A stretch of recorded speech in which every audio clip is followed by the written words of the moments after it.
Hi, Dr. Michael Bowman here. I'm a dual board certified ENT and facial plastic surgeon here to give you a 5-minute breakdown on ear tubes.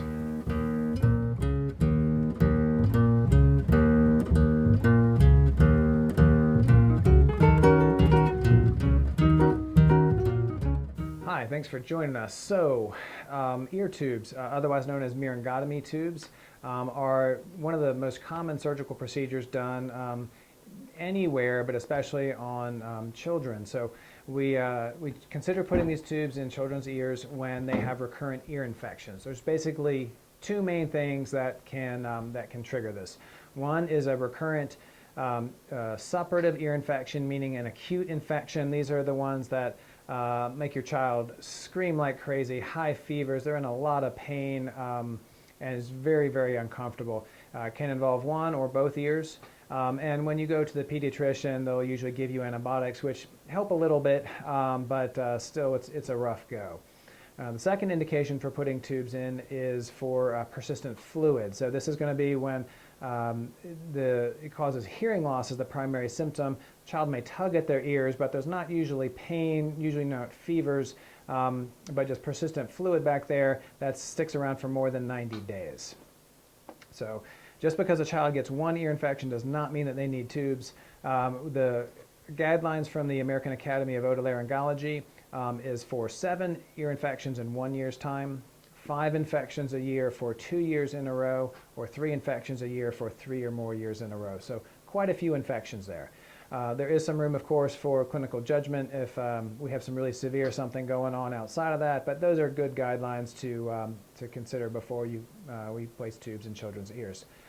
So in terms of what's involved, your surgeon should always tell you about risks, benefits, and alternatives. So the alternative to surgery is to keep doing what you've been doing, antibiotics, conservative therapy.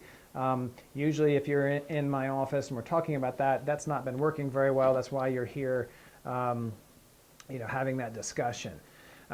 The benefits to having the tubes put in the ears usually means that we get rid of that fluid, we improve the hearing. Next, it usually makes the child much more resistant to the ear infections. They may still get the snotty nose at daycare and get all the junk going on up here, but it's not going to translate into an ear infection that requires antibiotics. If they do get an ear infection, that's going to be heralded by some yucky drainage from the ears. Might be clear, green, yellow, smelly, but generally that can be treated with ear drops rather than with oral antibiotics. Risks to surgery are pretty minimal. There's always a risk to having general anesthesia, and yes, there's a risk of bleeding because we do have to make a small incision in the eardrum, but for the most part, this is a very quick and easy procedure. The tubes usually stay in place about a year. This is done under general mask anesthesia usually, so that is the children just get some laughing gas and sevoflurane, they go off to sleep. Most of the time does not require the use of an IV, but we always leave that option open. But usually it's done after the child's asleep, so it's a much better experience for the child or infant. Putting the tubes in is a very fast procedure. It only takes just a few minutes generally, and your child's waking up and back in your arms shortly after surgery.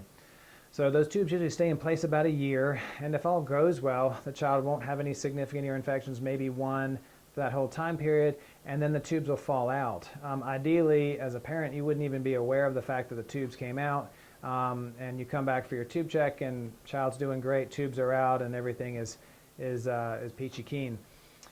Sometimes the tubes get stuck in the ear. We usually give them a few years before we consider doing anything, but the tube can be removed and then the eardrum patched. Also, on the other end of the spectrum, sometimes the tubes fall out and leave a hole behind. Again, that hole can usually be patched, but those things are pretty infrequent and generally not expected for any given child. As always, this is sort of a generic instruction. It's not meant for anything specific, so if you have any questions, make sure you direct them towards your child's surgeon so that you know that the medical advice is appropriate for you and your family. Thanks.